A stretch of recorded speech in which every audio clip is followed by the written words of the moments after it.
सकते हो यदि आप एलिजिबल हो। बहुत इम्पोर्टेंट है। जो मीना हॉस्टल इसको बोल सकते हैं या अनुसूचित जनजाति संस्थान अपन बोल सकते हैं, वैसे इसके पूरे नाम की अपन बात करें तो ये है Adivasi educational and cultural research institute. आप लोगों ने जैसे पिछली महीने भी वीडियो देखा होगा, उसमें एक ऐड दिया गया था, एक नोटिफिकेशन दिया गया था। उस नोटिफिकेशन को मैंने वीडियो के माध्यम से आप लोगों के सामने प्रस्तुत किया गया था, जिसमें उसके बारे में सब कुछ बताया था कि क्या क्या यहाँ पे फैसिलिटीज़ मिलती हैं, कितनी फ़ीस होती है, किस तरह से आप लोगों की प्रिपरेशन करवाई जाती है ना, अप्लाई करने की मतलब स्टार्टिंग डेट क्या है, लास्ट डेट क्या है। और उस वीडियो के माध्यम से मतलब काफ़ी सारी एप्लीकेशंस आई, जिनमें से 25 एलिजिबल कैंडिडेट मिल गए हैं। एंड अभी जो बाकी जो सीट्स हैं, अभी वैसे ऑफिशियली उनको 20 सीट्स बोल सकते हैं, लेकिन जहाँ तक मैं समझता हूँ 29 सीट्स हैं, जिसमें से जो 4 सीट्स हैं वो रिसर्च स्कॉलर्स के लिए हैं। यानी मैक्सिमम सीट्स हैं वो तो उन्हीं कैंडिडेट्स के लिए हैं जो अनुसूचित जनजाति से संबंध रखते हैं और जो राजस्थान के हैं और जो यूपीएससी की प्रिपरेशन करना चाहते हैं, चाहे मेन एग्जाम की बात करें, प्री एग्जाम की बात करें या फिर इंटरव्यू की बात करें। ठीक है, अपन शुरू करते हैं, थोड़ा सा आगे बढ़ते हैं। इस हॉस्टल की लोकेशन यहाँ पे देखोगे, राणा जी एनक्लेव, न्यू दिल्ली, यानी नजफगढ़ बोल सकते हैं। नजफगढ़ के पास में जो नांगली मेट्रो स्टेशन है, नंगली मेट्रो स्टेशन है, बिल्कुल उसके पास में ये लोकेटेड है। अब दोस्तों यहाँ पर मैं पॉइंट टू पॉइंट आप लोगों को बताता हूँ कि इसमें जो एप्लीकेशंस जो इनवाइट की हैं वो 5 अक्टूबर को की गई थी और अभी तक भी एप्लीकेशन कंटिन्यू आ रही है। लेकिन हम लोग चाहते हैं कि एप्लीकेशंस ज़्यादा आए, जिससे जो टॉप कैंडिडेट्स होते हैं उनका यहाँ पे एडमिशन दिया जाए, जिससे परिणाम भी बेहतर मिले। जो यूपीएससी एग्जाम 2026 होने वाला है उसके लिए बेहतर कैंडिडेट हमें मिल सकें। तो 25 यानी 25 अक्टूबर से पहले आप लोगों को अप्लाई करना है। 26 अक्टूबर की अपन बात करें, उस दिन इनकी जांच होगी एप्लीकेशंस की, एंड 27 अक्टूबर है उसको इसका रिजल्ट डिक्लेयर कर दिया जाएगा। यानी आप लोगों को फ़ोन कॉल से या ईमेल के माध्यम से ये बता दिया जाएगा कि आपका सिलेक्शन हुआ है या नहीं हुआ इसमें। एंड एडमिशन कंप्लीट हो जाएंगे 30 अक्टूबर तक, यानी 30 अक्टूबर के आसपास में या इस तक आपको यहाँ पर रिपोर्ट करना है। अब दूसरी चीज़ अपन देखते हैं कि इसमें अप्लाई कैसे करना है। तो अप्लाई का एकदम सिंपल सा तरीका है www.abjjvs.org। और ये चीज़ को भी समझने में थोड़ी दिक्कत हो रही हो तो मैं यहाँ पर बता देता हूँ कि यहाँ पर आप ये देखिए, तो अखिल भारतीय जनजाति विकास संघ, ये इसको जैसे ही आप ओपन करोगे तो इसको क्लिक करोगे, क्लिक फॉर हॉस्टल एप्लीकेशन। तो जैसे ही क्लिक किया ये एप्लीकेशन ओपन हो जाती है। एप्लीकेशन ओपन होगी, आपको इस लिंक पे जाना है। यहाँ पे बस ईमेल, आपके एड्रेस वगैरह ये सारे आपको है ना अपडेट करने हैं।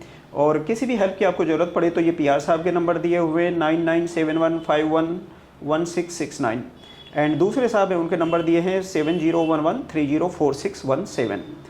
ठीक है, तो यहाँ पे जो एप्लीकेशंस का मोड है वो भी दोनों हैं। आप ऑनलाइन भी अप्लाई कर सकते हैं वेबसाइट पर जाकर, लेकिन आप चाहते हो कि आप ऑफलाइन अप्लाई करें या आप पहले इंस्टीट्यूट को विजिट भी करें, तो दोनों एक बहाना होता है इंस्टीट्यूट को विजिट करने का। बाकी ये ऑफलाइन अप्लाई करने का भी एक तरीका होता है, तो आप ऑफलाइन भी अप्लाई कर सकते हैं जो वार्डन ऑफिस है उसमें, है ना। इसके बाद में दोस्तों पॉइंट आता है लिस्ट ऑफ डॉक्यूमेंट्स। आपको कौन कौन से डॉक्यूमेंट्स यहाँ पे सबमिट करने होते हैं। तो डॉक्यूमेंट्स के लिए सबसे पहले आपको चाहिए proof of UPSC civil services examination attempt. यदि आप पहले अपीयर हुए हो, जैसे आपने मेन एग्जाम दिया है या प्री एग्जाम दिया है या इंटरव्यू दिया है, तो उसका आप लोगों को यहाँ पे सबूत है वो पेश करना होगा। लेकिन ऐसा बिल्कुल भी ज़रूरी नहीं है। आप फर्स्ट टाइम भी अपीयर होने वाले हैं यूपीएससी एग्जाम 2026 में, तो भी आप लोग अप्लाई कर सकते हैं, लेकिन आपको रियल में इंटरेस्ट होना चाहिए। मतलब ऐसे कैंडिडेट्स को यहाँ पे बिल्कुल भी एडमिशन नहीं दिया जाता है जो जस्ट टाइम पास करने के लिए आते हैं। तो ये हुई एक बात। दूसरे, आपको मार्कशीट एंड सर्टिफिकेट सबमिट करने होते हैं, 10th के भी, 12th के भी एंड ग्रेजुएशन के भी। फिर कास्ट सर्टिफिकेट की अपन बात करें तो राजस्थान के जो भी शेड्यूल्ड ट्राइब्स हैं, मतलब उनको अपना जो कास्ट सर्टिफिकेट है वो भी यहाँ पे सबमिट करना होता है। और परमानेंट एड्रेस प्रूफ में आपका आधार कार्ड चलेगा। बस आपको ध्यान ये रखना है कि इसमें आपका नाम, date of birth and address है वो करेक्ट होना चाहिए। इसके बाद में एनुअल इनकम सर्टिफिकेट, आपकी एनुअल इनकम कितनी है आपकी फैमिली की, तो उसका जो सर्टिफिकेट है वो सर्टिफाई होना चाहिए किससे, या तो तहसीलदार से या फिर SDM से, या फिर SDM लेवल के ऑफिसर दूसरे होते हैं वो भी उस है ना इस इनकम सर्टिफिकेट को बना सकते हैं। लेकिन जो सरपंच या पटवारी या गजेटेड ऑफिसर जो बनाते हैं वो यहाँ पे एक्सेप्टेबल नहीं है। तीसरे, अपन यदि आपका कोई डॉक्यूमेंट मिस है, आपके पास में नहीं है, सपोज़ कि आपका रिजल्ट अभी आया है ग्रेजुएशन का या PG का, और आप उसका सर्टिफिकेट या रजिस्ट्रेशन सबमिट करने में अनेबल हैं, अभी सबमिट नहीं कर पा रहे हैं, तो आप ऐसा भी कर सकते हैं कि एक अंडरटेकिंग दे सकते हैं जिसमें 30 डेज़ का आपको ड्यूरेशन दिया जाएगा कि आप 30 दिन में उसको जमा करवा सकते हैं। लेटेस्ट पासपोर्ट साइज़ फ़ोटोग्राफ, ये तो आप लोगों को अपडेट करना ही होगा, है ना। अभी दोस्तों एलिजिबिलिटी की अपन बात करते हैं। तो इसके लिए एलिजिबल कौन है? जैसे कि मैंने पहले बताया था कि राजस्थान का कोई भी अनुसूचित जनजाति है, मतलब ऐसा ज़रूरी नहीं है कि वो मीणाई हो या भील ही हो या गरासियाई हो या कोई दूसरा ही हो, मतलब राजस्थान के सभी जो अनुसूचित जनजाति हैं, जो शेड्यूल्ड ट्राइब्स हैं, वो इसमें अप्लाई कर सकते हैं। एक्चुअली मैं इसके बारे में थोड़ा सा बताना चाहूँगा कि इस संस्थान को खड़ा करने में तो जो भूमिका रही है वो मीणा समाज की रही है, उसी के जो ऑफिसर्स हैं और कुछ ईमानदार टाइप के नेता हैं जो रियल में चाहते हैं कि भाई हमारा समाज है शिक्षा और रोज़गार में आगे बढ़े। ये असल में मेहरबानी तो उन लोगों की है, लेकिन उनका जो व्यू रहा है, जो विजन रहा है, वो ये रहा है कि समाज का जो बिल्कुल पिछड़ा हुआ जो तबका है, मतलब जिसको इंटरेस्ट है आगे बढ़ने में, पढ़ने लिखने रोज़गार लेने में, लेकिन उसको रिसोर्सेज यानी संसाधन है वो मतलब उपलब्ध नहीं हो पा रहे हैं। जैसे दिल्ली जैसे शहर में रूम लेके रहना पॉसिबल नहीं हो पाता, या फिर जो IAS की कोचिंग सेंटर है उनकी फ़ीस देना पॉसिबल नहीं हो पाता। इस तरह की जो सर्कमस्टेंसेस जिसके सामने होती है, एक्चुअली ये संस्थान ऐसे लोगों के लिए बनाया गया है। ठीक है, तो इसके अलावा जो ट्राइबल रिलेटेड इश्यूज़ पे जो रिसर्च कर रहे हैं कुछ कैंडिडेट, 4 सीट इसमें उसके लिए भी रिजर्व हैं। और ग्रोस एनुअल इनकम की अपन बात करें तो आपकी जो फैमिली की इनकम है वो 8 लाख से ज़्यादा नहीं होनी चाहिए, 8 लाख की अपर लिमिट है। और जैसा मैंने अभी बताया कि आपका जो इनकम सर्टिफिकेट है वो मस्ट बी सर्टिफाइड बाई तहसीलदार और SDM लेवल ऑफिसर, मतलब किसी छोटे ऑफिसर का एक्सेप्ट नहीं किया जाता है। ठीक है, यहाँ पर एक चीज़ आपको ये भी ध्यान रखनी है कि जो भी स्टूडेंट वो किसी दूसरे संस्थान में यानी किसी स्कूल में, कॉलेज में, यूनिवर्सिटी में यदि स्टडी ऑलरेडी कर रहे हैं तो उनको यहाँ पर एडमिशन नहीं दिया जाता है यदि वो वहाँ पर रेगुलर है तो। बाकी प्राइवेट से कोई फ़र्क नहीं पड़ता। अब दोस्तों मैं थोड़ा फैसिलिटीज़ के बारे में बता देता हूँ कि आप लोगों को यहाँ पर फैसिलिटी क्या क्या दी जाती है, यानी क्यों आपको यहाँ पर आना चाहिए, क्यों आपको इसे ये जो संस्थान है, जो इंस्टीट्यूट है, इसमें एडमिशन लेना चाहिए। तो यहाँ पर सबसे पहले मैं बता देता हूँ कि इसमें एक हॉस्टल है, बहुत ही शानदार है, बहुत ही अच्छा है, जिसमें डबल शेयरिंग रूम आपको उपलब्ध कराया जाता है, यानी एक रूम में 2 कैंडिडेट रह सकते हैं। दूसरा, एयर कंडीशन लाइब्रेरी होती है जो 24/7 होती है। जैसा कि आप लोग जानते हो कि जो भी लोग ये नॉर्मली जो भी IAS ऑफिसर बनते हैं, IPS ऑफिसर बनते हैं, है ना, ये ना सुबह देखते हैं ना शाम को देखते हैं, दिन रात मेहनत करते हैं। तो इसलिए यहाँ पर जो लाइब्रेरी का टाइम है वो 24/7 रखा गया है कि 24 घंटे आप लोगों के लिए उपलब्ध रहे। मेस फैसिलिटी आपकी है ही यहाँ पे, है ना, खाना आपको तीनों टाइम का उपलब्ध होता है। उसके अलावा जो क्लासेज आपकी होती है वो नॉर्मली ऑनलाइन होती है, लेकिन जो वीकली आपकी जो मेंटरशिप होती है वो ऑफलाइन होती है, यानी जो भी UPSC टॉपर्स हैं वो आते हैं, वो आप लोगों को गाइड करते हैं, आप लोगों की हेल्प करते हैं। नेक्स्ट पॉइंट आता है आपको टेस्ट सीरीज भी यहाँ पे दी जाती है। आप प्री एग्जाम की प्रिपरेशन करते हो या मेन की प्रिपरेशन करते हो तो उसकी टेस्ट सीरीज दी जाती है। और इन चीज़ों के बारे में आपको ज़्यादा जानना है तो इससे पहले वाला जो वीडियो मैंने शेयर किया हुआ है यूट्यूब पर, उसमें एक एक चीज़ बताई गई है कि जो UPSC प्रिपरेशन है उसकी स्ट्रेटजी क्या है, उसमें फैसिलिटीज़ क्या क्या हैं, बुक्स कौन कौन सी दी जाती है, पढ़ने का तरीका क्या है।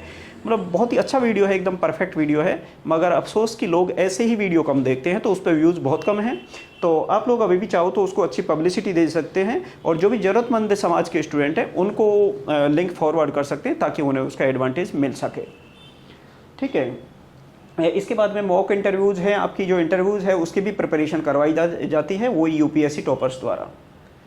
अब ये तो दोस्तों देखो एलिजिबिलिटी क्राइटेरिया हो गया, साथ में आपकी फैसिलिटीज़ भी हो जाती है। अब आपके दिमाग में क्वेश्चन आ रहा होगा कि ठीक है ये सारा ठीक है, बहुत ही अच्छा लगा, लेकिन इस मतलब हमारी फ़ीस क्या रहेगी, हमें पेमेंट क्या करना पड़ेगा उसके लिए। तो अभी ये जो पॉइंट है उसको मैं क्लियर कर देता हूँ कि पेएबल चार्जेस सेल इंक्लूड, इसमें क्या क्या शामिल है। देखो जो मंथली आपका हॉस्टल के चार्जेज है सिर्फ 2500 रुपये यानी 2500 रुपये है। आपका रूम का जो रेंट होता है वो सिर्फ 2500 रुपये रखा गया है। इसके अलावा आपकी जो इलेक्ट्रिसिटी बिल है सिर्फ 300 रुपये एंड जो वाटर बिल है वो सिर्फ 50 रुपये, यानी टोटल आपका जो रूम का किराया होता है including water bill and electricity वो है 2850 यानी 2850 रुपये। इसके अलावा इसकी सिक्योरिटी मनी की अपन बात करें, ये 1500 रुपये है। तो सिक्योरिटी मनी का मतलब होता है कि जब भी आप एडमिशन लेते हो तो आपको 1500 रुपीज़ यहाँ पे जमा करवाने हैं और जब आप इंस्टीट्यूट को छोड़ते हो तो ये आपका रिफंड हो जाता है वापस, है ना। तो इससे आपको कोई फ़र्क नहीं पड़ने वाला। तीसरा, इसमें कुछ छोटे छोटे चार्जेस, जैसे अपन लाइब्रेरी की बात करते हैं, आप किसी दूसरे शहर में किसी इंस्टीट्यूट में आप ज्वाइन करते हो लाइब्रेरी, आप लोग जानते हो मंथली 500 1000 इतनी फीस आराम से होती है। लेकिन यहाँ पर पूरे साल भर की जो फीस है एयर कंडीशन लाइब्रेरी की वो सिर्फ 500 रुपये सालाना रखी गई है। इसके अलावा हॉस्टल इम्प्रूवमेंट फ़ीस है, यानी उसको डेवलपमेंट फ़ीस जैसे होती है, ये 500 रुपये 1 साल की है। और इसी तरह से एडमिशन फ़ीस है वो भी 500 रुपये है सिर्फ, तो ये 1500 रुपये हुए कितने के, 1 साल के। है ना। इसके बाद में मेस चार्जेस की अपन बात करें तो मेस चार्जेस कितना है आपका, यानी खाने पीने का जो तीनों टाइम का खाना होता है वो कितने में शामिल होता है, इंक्लूडिंग चाय पानी, 3,500 रुपये सिर्फ, यानी 3,500 रुपये। तो कुल मिला के आपका रूम का हो जाता है 2,850, है ना, 2,850 रुपये रूम का हो जाता है, एंड खाने का हो जाता है 3,500 रुपये। तो इस तरह से आपको जो टोटल फीस देनी है मंथली वो लगभग होती है 6,350, यानी 6,350, 6,350 रुपये। ठीक है, तो ये मेरे को लगता है कि बहुत ही जेन्युइन फीस है, बिल्कुल नॉमिनल है ना। इससे कम चार्जेस मेरे को नहीं लगता कि कहीं पे भी हो सकते होंगे, यदि वहाँ पे आपको मतलब इस लेवल की फैसिलिटीज़ मिल रही होती है तो। बाकी तो हॉस्टल तो आप लोगों को फ्री में भी मिल जाते हैं, लेकिन जब फैसिलिटीज़ ही नहीं मिले या खाने की क्वालिटी नहीं हो, है ना, या पढ़ने के लिए कुछ गाइडेंस ही नहीं मिले या बुक्स या सॉलिड पेपर्स ही नहीं मिले तो उसका कोई फ़ायदा भी नहीं है।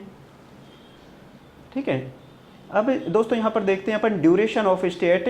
तो यहाँ पर जो एक कैंडिडेट है, सपोज वो सक्सेस हो जाता है 1 ईयर या 2 ईयर में तो बहुत ही बढ़िया है, लेकिन यदि उसको सक्सेस नहीं भी मिलती है या सक्सेस मतलब अबाउट टू सक्सीड है कि सक्सेस मिलने ही वाली है ना, तो उस केस में 2 साल से ज़्यादा एक्सटेंशन किया जा सकता है। अदरवाइज तो इसमें जो रहने का ड्यूरेशन है वो 2 साल का ही होता है, यानी एक कैंडिडेट को मैक्सिमम 2 साल के लिए ही अलाउ किया जाता है। और आपको जो एक्सटेंशन मिलता है वो भी 1 ईयर का ही दिया जा सकता है, उससे ज़्यादा नहीं दिया जा सकता। ठीक है, इसलिए अभी के वीडियो में इतना ही। नमस्कार, जोहार। और आप लोगों से फिर से मैं निवेदन करूंगा कि वीडियो को ज़्यादा से ज़्यादा जो स्टूडेंट हैं उनको फॉरवर्ड करें, ज़्यादा से ज़्यादा व्हाट्सअप ग्रुप है उनमें सेंड करें, ताकि ज़्यादा से ज़्यादा लोग अप्लाई कर सकें, बिकॉज आपके पास में अभी 5-6 दिन का टाइम बचा हुआ है अप्लाई करने के लिए। नमस्कार।